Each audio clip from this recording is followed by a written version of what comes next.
Hindi pa tumarman yung pound. Yeah. Ala, Diyos ko.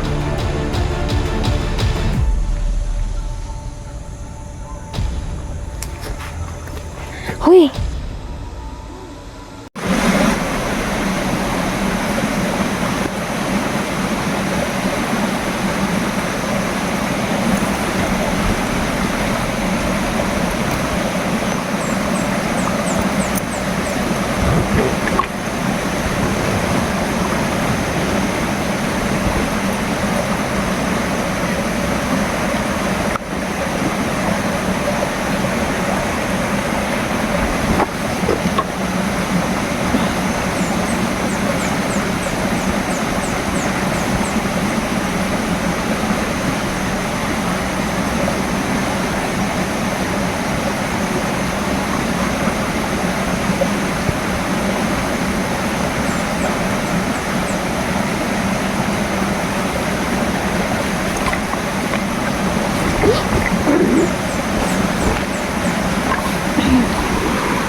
Yan, kumusta po? Sana okay ang lahat. Nandito na naman tayo sa kalagitnaan ng gubat. Yung mga na-rescue ko ay meron na akong taong kinausap tungkol dito para matulungan yung mga na-rescue natin. Kasi hindi naman natin kaya kung tayo lang. Kailangan pa rin natin ng tulong ng mga mabubuting tao. Malalaman naman natin kung masama sila o hindi. Dahil nababasa naman po yan ng mga kaibigan nating diwata at duwende. Kung nagkukunwari ba ang tao o wala.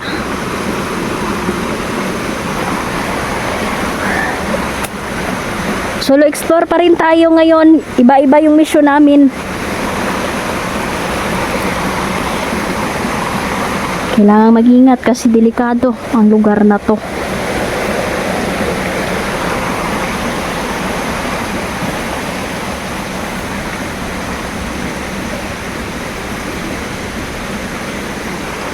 Shoutout pala sa inyong lahat, no? Lalong-lalo na ka Nanay Ivy. Salamat po sa mga package, no? Hindi ko pa na-flex yun kasi yan, sobrang busy natin. Yan ay, salamat kayo. Kasi dito sa bundok, malipay na lang may naay magpadala ng mga gamit, no? Kasi dito, kung may pera, bibili na lang namin ng yun ng pagkain kasi mas importante ang pagkain.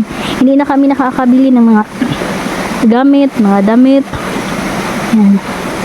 Wala na. Mga buta. Yan ito. Pinadalhan tayo ng buta ni Nanay Ivy. Nagamit po talaga. Tita Cecilia, yan, salamat sa inyo.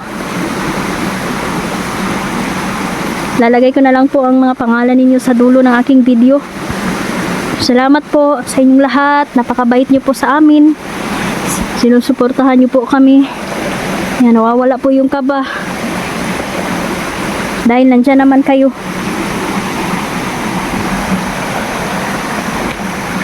Salamat.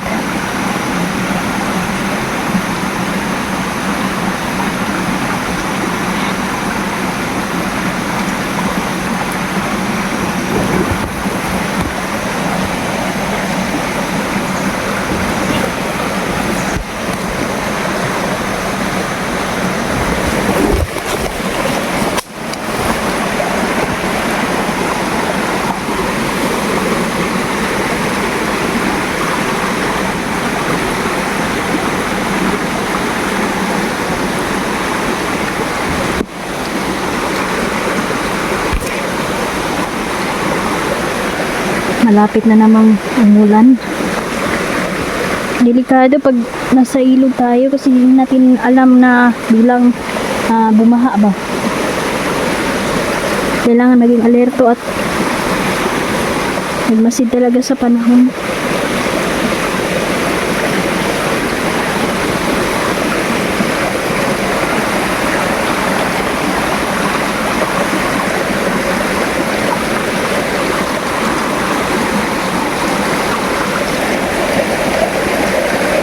Dami ng masasama.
Magaling magtago ang mga kidnapper.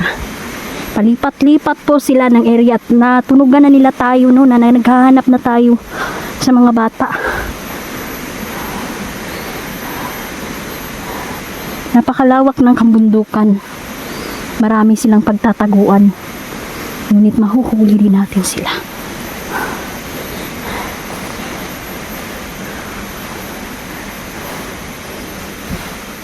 Gagawin natin tiis lang talaga sa paglalakad. Kailangang habaan ng ating pasensya sa paglalakad kasi sa ganitong lugar talagang kung iikutin mo ang buong bundok mapagod ka talaga. Para sa mga bata, kakayanin natin to.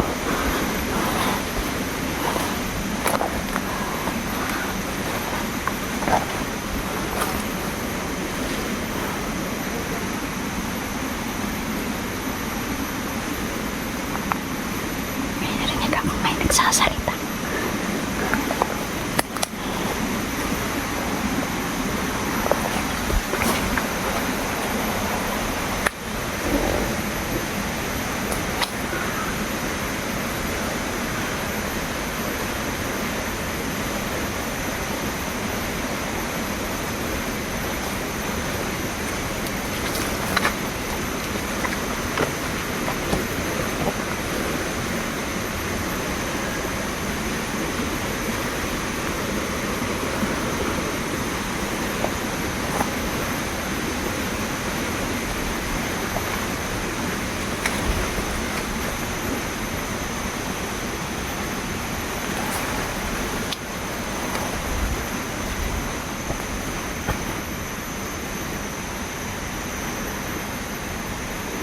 Maraming mapanlinlang.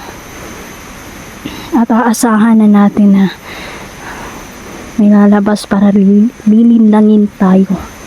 Yan naman yung gusto ng mga kalaban. Ang tayo linlangin.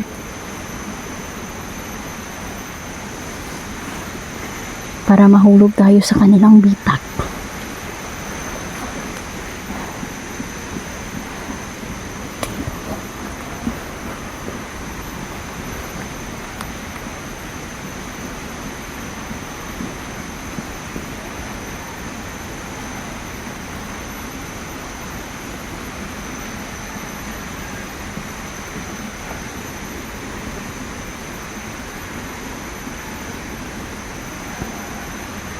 Basa natin yung mga itim na engkanto. Malakas din ang kanilang kapangyarihan.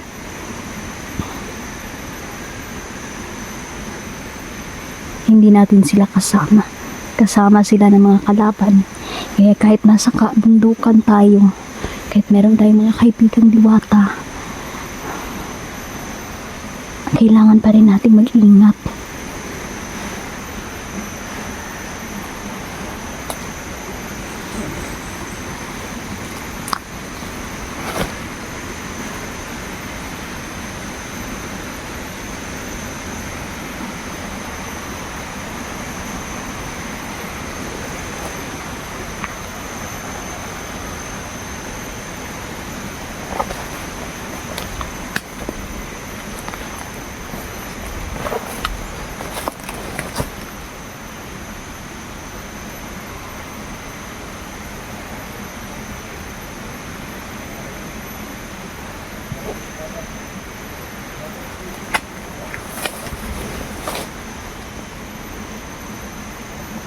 Dumadami ang kulto, no? At hindi lang po sila ang lalabas. Marami pa ang magpapakilalang mga kalaban. Yan yung sabi ng aking mga kaibigang duwende.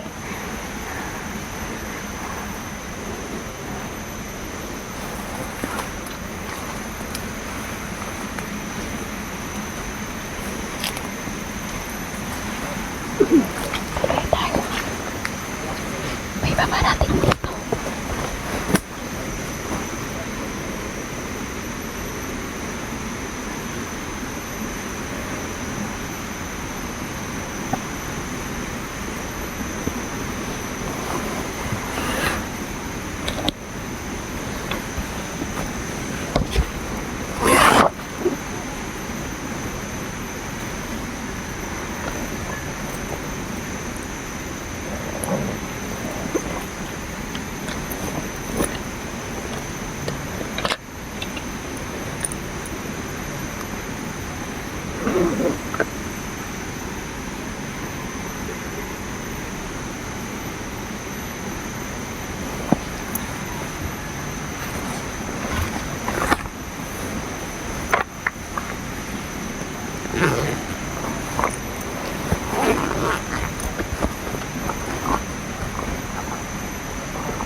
Kami ngayon, focus kami sa mga bata na kinidnap kasi dinadala po sila sa bundok. Dito po sila inuoperahan, no?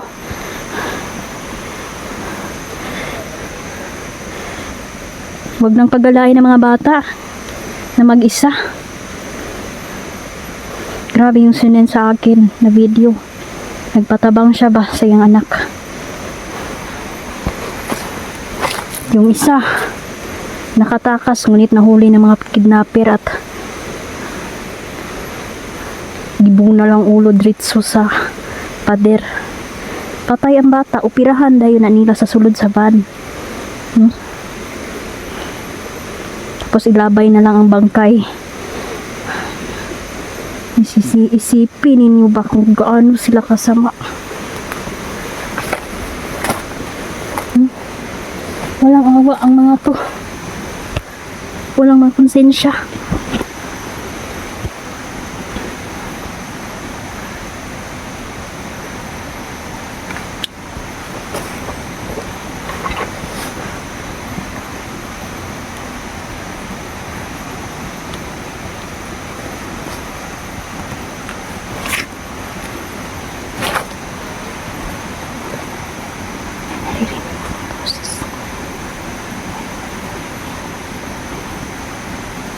Delikado din ang mga kultong ito na masasagupa natin dito kasi may mga agimat, may mga tagulilong. Kung meron tayong tagulilong, meron din sila.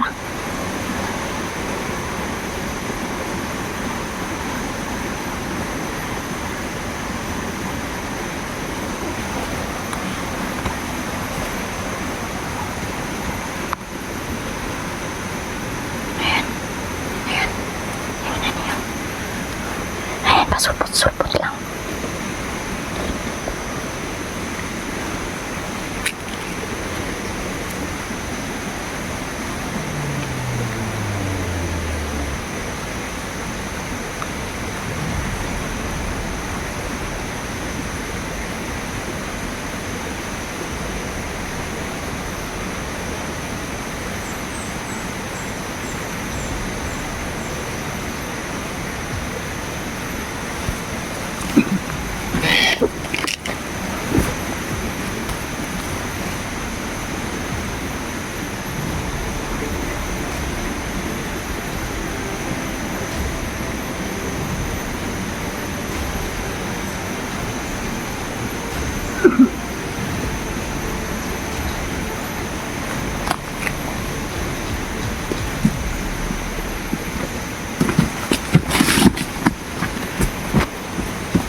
Kukulamin natin sila.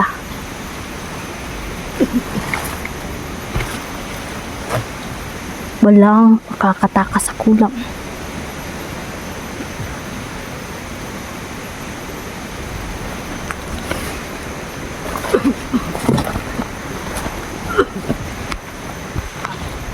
Dahil sinumpa ko na ang lugar. Manghihina na kayo.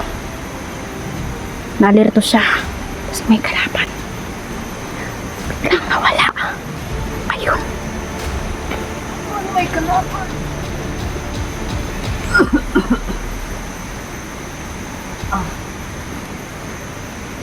Hindi ang kulam.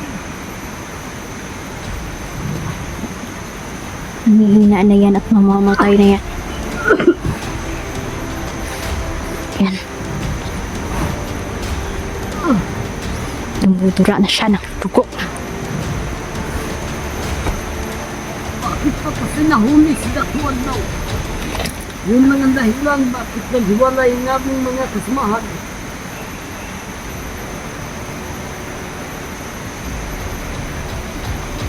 Pero may paraan pa kami.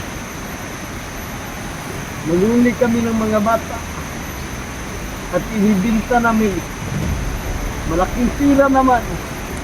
Inaabot namin yan.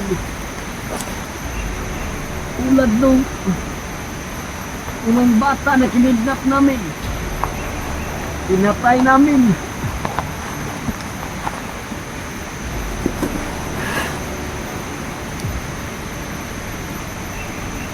Hindi talaga parang may kalaban. Meron akong naramdaman. Ah.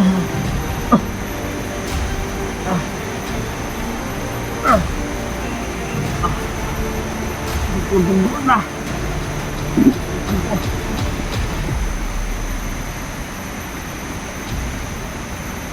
Ah. Hayop talaga. Nagdulang sa akin.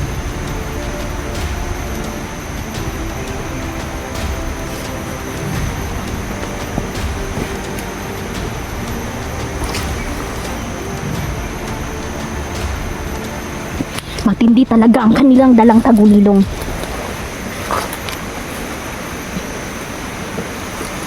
Hanggang dyan ka na lang.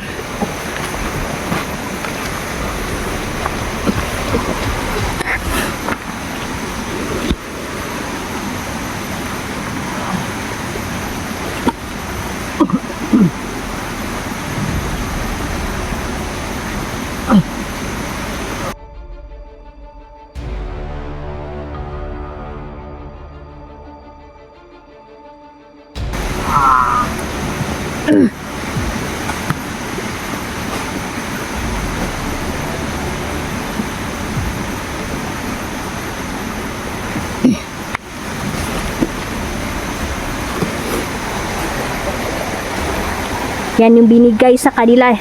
Yung kapangyarihan sa pulang tela.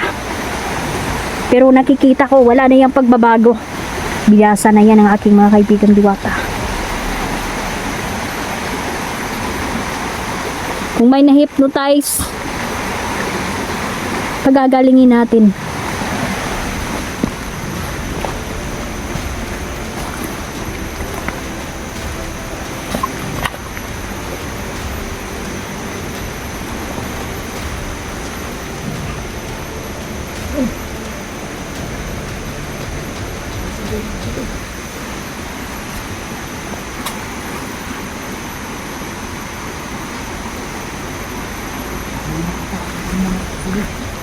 Diyan, parating siya dito.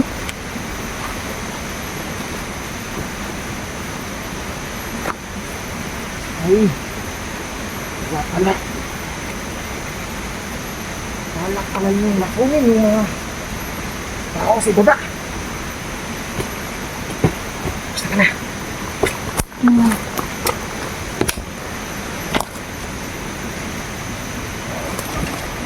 Ikaw, kumusta? Huli pa rin. Buti na nakarating ka dito. Kanina pa ako naghihintay dito pero napansin ko lang nung nandun ako sa babaw. May nakita ako ditong isang kalaban. Tapos may nakapatay ako kanina doon. Mga 10 ata. Yung napatay ko. Hindi kasi atong malubat yung cellphone ko. Nadulas yung daanan. Ano nangyari sa court mo? Hindi, nandyan ako. Upo lang ako dito. Kaso, basa.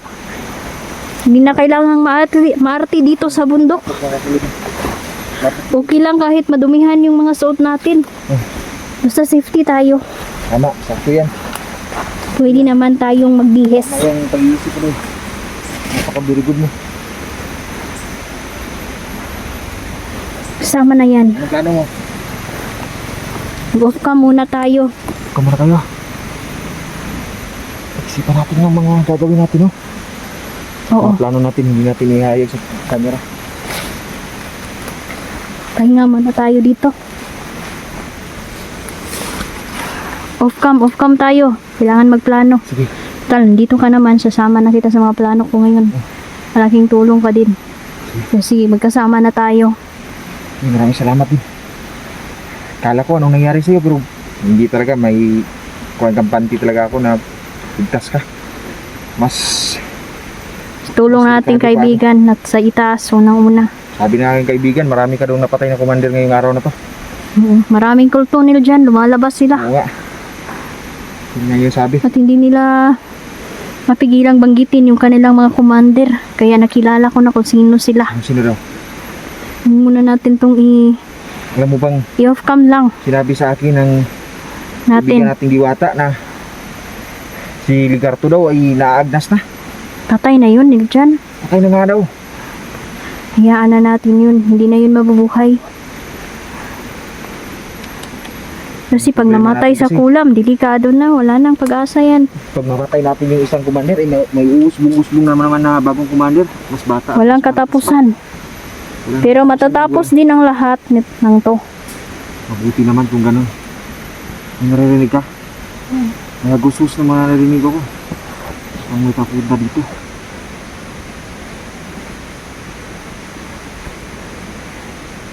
Off cam muna kami. Saglit lang po.